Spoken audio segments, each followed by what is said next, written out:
Oke. Nah, berikutnya, inilah yang akan kita pelajari dan ini yang masih umum digunakan, yaitu model basis data relasional. Nah, model basis data relasional ini ya memperbaiki kekurangan-kekurangan pada dua model yang sebelumnya saya jelaskan, yaitu hierarki dengan jaringan. Nah, hierarki sama jaringan ini nggak dipakai lagi sebetulnya, tapi hanya sekedar informasi saja untuk kalian. Nah, yang digunakan sekarang umumnya adalah model basis data relasional. Nah, model basis data relasional ini ya, dia akan menggunakan sekumpulan tabel berdimensi 2. Jadi ada tabel-tabel ya. Tabel tersebut kita sebut dia sebagai relasi ataupun tabel. Nah, setiap relasinya tadi itu nanti ada pengaitnya, ada hubungannya atau ada relasinya. Nah, dan nanti setiap tabel tersebut itu akan terdiri dari tupel. Tupel tadi apa maknanya? Record, tupel. Nama lainnya adalah baris tabel.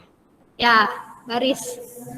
Record ya, baris pada tupel dan baris dan atribut. Nah, jadi pada model relasional ini dia akan terdiri dari tabel-tabel yang saling berkait, di mana tabel-tabel nanti itu akan terdiri dari tupel dan baris. Oke, nah model ini penemunya istilahnya yang mengumumkakan pertama sekali nama orangnya itu adalah I.F. Cook. Jadi apa istilahnya ya? Simbol yang paling awal sekali itu dia yang menemukan. Walaupun berikut-berikutnya ada simbol-simbol yang lainnya lagi yang untuk mewakili basis data relasional ini. Oke. Nah, jadi intinya pada basis data relasional itu adalah bentuk tabel 2 dimensi yang terdiri dari baris atau record dan kolom ya. Kemudian pertemuan antara baris dan kolom tersebut itu kita sebut dia sebagai item data ataupun field. Tabel-tabel yang ada itu akan dihubungkan ya. Bagaimana cara menghubungkannya? Dengan menggunakan field kunci ya, dengan menggunakan field kuncinya. Sehingga dengan adanya relasi antar tabel tersebut yang kita kaitkan itu dapat meminimalkan duplikasi data. Nah, jadi tujuan daripada model basis data relasional ini memperbaiki dua model sebelumnya ya yang masih ada data yang duplikat.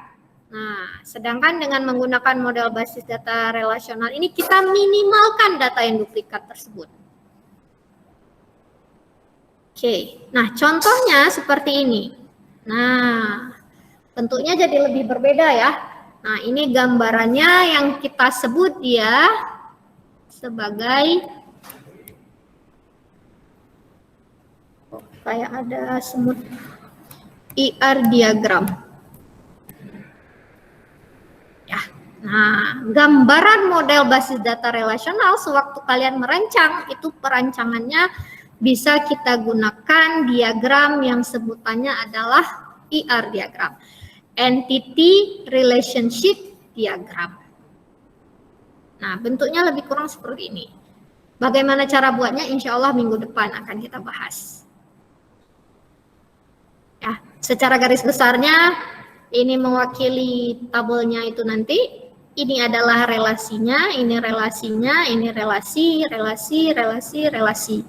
Datanya itu disimpan di mana? Di sini, ini datanya, ini data orang tua, ini data hobi, data mahasiswa, data mata kuliah, data jurusan, data dosen, dan data uang. Nah, minggu depan kita lihat ya. Jadi saya nggak jelaskan lebih detailnya di sini. Saya hanya jelaskan apa istilahnya model-modelnya saja yang saya jelaskan. Oke. Nah, saya ulang kembali. Nah, jadi apa yang dimaksud dengan sistem basis data? Ada sistem, Ya. Sistem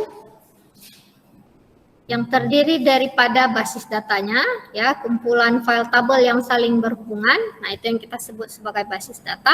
Dan ya, program, sekumpulan program untuk mengakses dan memanipulasi data-data tersebut. Nah, jadi untuk membuat sistem basis data, kita memerlukan bantuan. Nah, apa bantuannya? Kita akan dibantu oleh yang namanya itu DBMS atau Database Management System. Nah, Database Management System ini adalah software, ya, perangkat lunak itu software yang memang dirancang untuk menyimpan dan mengatur basis data. Nah, jadi kalian nggak usah susah-susah. Nah, gimana sih cara buat tabelnya? Yaitu berarti tinggal buat tabel dan masukkan dia, ya, simpan dia di dalam DBMS atau Database Management System. Nah, sehingga apa? Nah, sehingga di dalam suatu sistem basis data, ya, secara umumnya ada beberapa hal penting yang perlu ada. Yang pertama sekali pasti hardware-nya. Kenapa perlu hardware-nya? Data itu disimpan di mana? Data disimpan di mana? Komputer kalian menyimpan data di mana?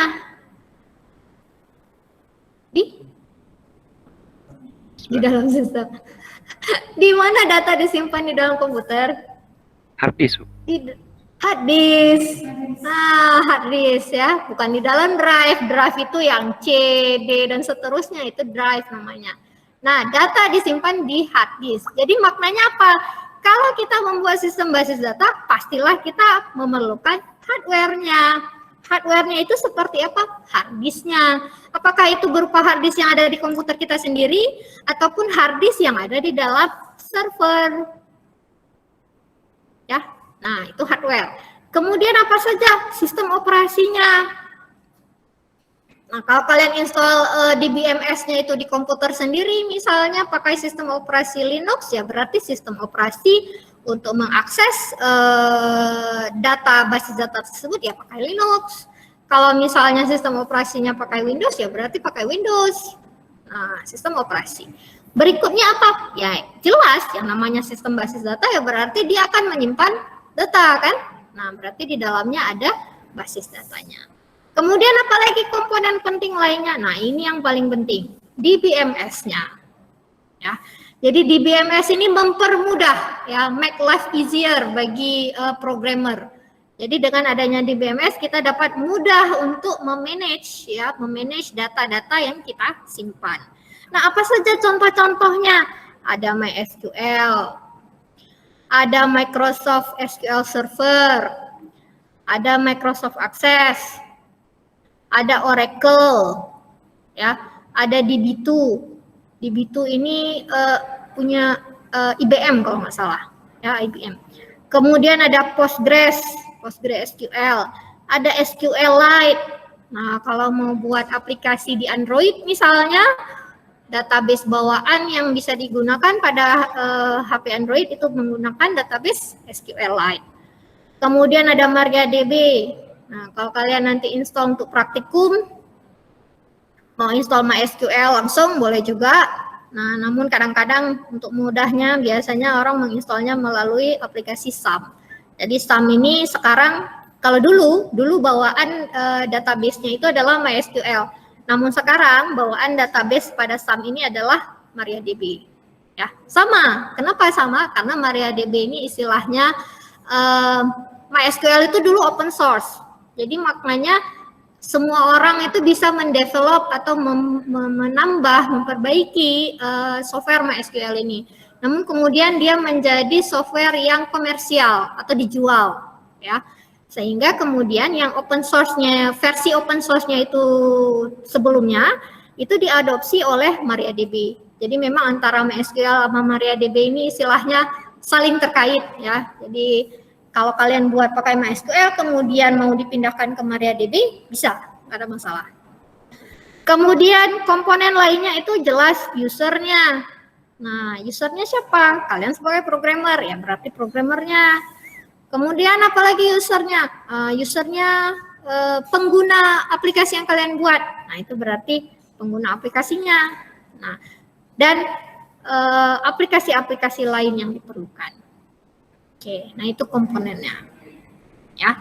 Nah, berikutnya, jadi siapa saja sih, ya, siapa saja aktor? Nah, siapa saja aktor yang terlibat pada sistem basis data ini? Nah, banyak. Jadi kalau yang buat programnya jelas ada programmernya. Nah, kalau misalnya database ini, perancangan database itu sebetulnya pada level yang perancangan ya. Nah, biasanya ada bagian yang kalau misalnya sistemnya itu sangat besar, biasanya ada khusus dia aktornya yang kita sebut dia sebagai database designer. Jadi database designer ini khusus hanya untuk merancang basis data aja. Tapi dia tidak membuat program, tapi dia yang merancang aja. Ya, merancang basis datanya. Ataupun nanti misalnya data tadi udah ada, tapi karena datanya itu sangat banyak, ya sangat banyak, nanti ada usernya yang juga sangat banyak, itu harus ada yang memanage basis data tersebut. Nah, muncullah aktor di baliknya itu sebutannya database administrator. Admin, ya, apa makna admin? Yang memanage kan? Misalnya kalian pergi ke jurusan informatika, ada admin. Makna admin itu apa? Yang memanage, yang menghubungkan nanti kalian mau ketemu sama dosen A, kapan ininya, di mana bisa dijumpai, kan nanyanya ke admin biasanya kan. Nah, jadi database administrator inilah yang memanage basis data tersebut. Kemudian siapa lagi? Ya, yang basis data tadi itu akan digunakan pada aplikasi oleh end user. Nah, jadi aktor yang level paling atas itu kita sebut dia sebagai end user atau pengguna. Kalau level pengguna ya lihat aja dia nggak bisa ngapa-ngapain, ya dia nggak bisa ngubah, ya dia cuma bisa lihat saja. Nah, ini yang ada di dalam basis datanya. Nah, sedangkan yang ada di dalam DBMS-nya itu sendiri ada lagi. Nah, misalnya di BMS MySQL misalnya. Oh, berarti yang mendevelop software tadi, nah itu sebutannya adalah DBMS developer. Nah, kemudian ada tool-tool yang ada di dalam DBMS tadi, maka di situ ada tool developer. Nah, kemudian ada yang bagian maintenance-nya, maintenance ataupun operator daripada DBMS-nya. Nah, nanti ada operatornya. Nah, ini yang kita istilahkan sebagai behind the scene. Jadi di balik layar daripada suatu DBMS itu juga ada orang-orangnya. Ya. Nah, kalian nanti yang kuliah di sini, nah itu akan akan menjadi aktor yang ini. Nah, kan sebagai programmernya. Sampai sini ada yang bertanya? Ya, ternyata sudah 11:30. Oke, sedikit lagi ya. Nah, ini saya hanya sekedar mengulang yang minggu lalu ya, bahwa minggu lalu udah dijelaskan. Nah, kenapa itu munculnya basis data? Ya karena pada sistem file ini memiliki banyak kekurangan.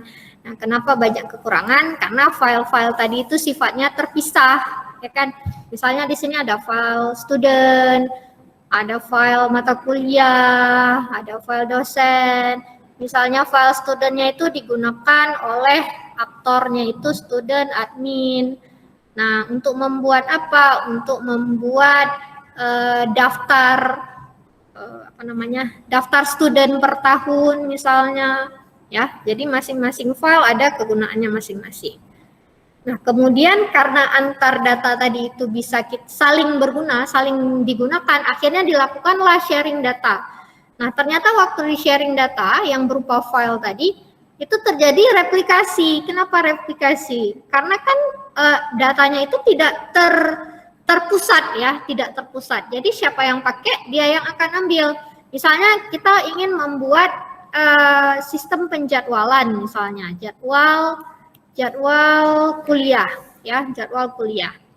Nah, berarti nanti perlu data apa? Oh, perlu data mahasiswanya. Ambil data mahasiswa, copy.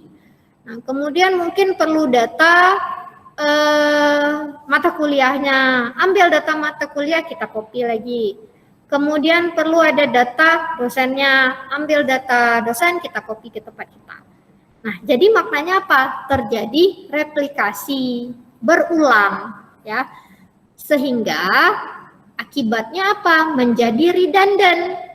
Nah, apa makna redundant di sini? Kalau ada satu data yang berubah, ya, satu sistem ini misalnya mengubah data studentnya. Bagaimana dengan sistem yang lain? Apakah datanya berubah? Tidak.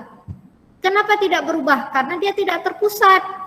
Masing-masing aplikasi itu punya data sendiri, ya. Nah, sehingga apa? Sehingga dengan adanya masalah tersebut pada file, nah muncullah istilahnya yang namanya basis data. Nah, dengan adanya basis data kita bisa sharing data tersebut, ya, kita sharing data tersebut sehingga data ini sifatnya terpusat, ya. Ini datanya sifatnya terpusat. Dengan adanya di BMS, ya, dengan adanya di BMS kita bisa membuat berbagai macam aplikasi. Apakah itu aplikasi untuk penjadwalan praktikum, apakah itu aplikasi untuk penjadwalan perkuliahan, apakah itu nanti aplikasi untuk e-learning-nya, e-learning yang berupa tutorial, ya. Jadi datanya itu satu saja. Nah, sekumpulan data udah banyak tuh, di dalamnya ada bermacam file. Nah, yang manage-nya situ siapa? Yang manage-nya adalah di BMS-nya. Nah, oke, ya, itu secara arsitekturnya seperti itu. Sehingga apa? Di BMS ini, ya, dia akan menyediakan cara atau environment, istilah bahasa Inggrisnya, lingkungan yang lebih sederhana untuk mengakses dan memaintain basis data bagi programmer dan pengguna.